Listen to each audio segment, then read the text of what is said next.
Será que de fato eu já compreendi quem Jesus é? Porque os discípulos andavam contigo, andavam com o Senhor, e eles tinham o coração endurecido ao ponto de não compreenderem a multiplicação dos pães. E então eu comecei a questionar se eu já havia entendido de fato a multiplicação dos pães.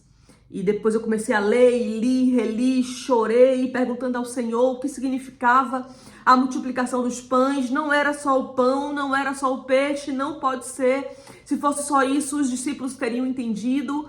Senhor, eu acabei de descobrir que eu também não entendi. Fala comigo, me revela, mostra a tua palavra. E de repente,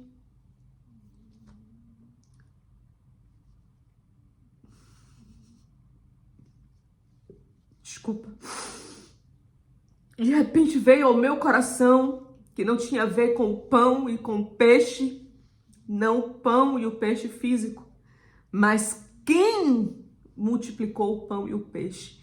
Quem é Jesus? Quem é aquele homem que estava com os discípulos, que multiplicou pão e peixe para matar, para saciar a fome daqueles homens, né? A palavra de Deus diz que eram 5.000 homens, mas os teólogos falam também de mulheres e crianças que não são contabilizados aqui nessa palavra.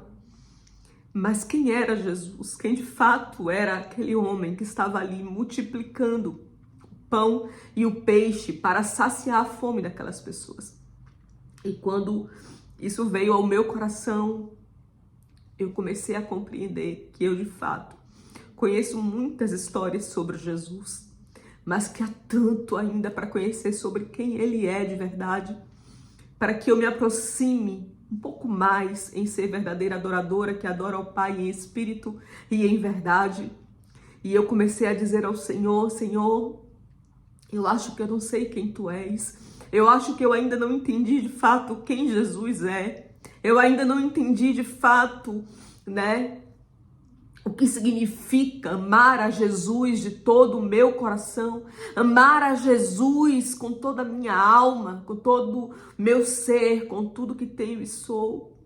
Meu Deus, se os discípulos que estavam andando com o Senhor, lado a lado, visualizando os teus milagres, vivenciando, né, todos os milagres que o Senhor estava fazendo, ainda tinham o seu coração endurecido e não compreendiam o verdadeiro significado de Jesus, seu pão da vida. Ele é o verdadeiro alimento. Ele é aquele que vai saciar todas as nossas necessidades.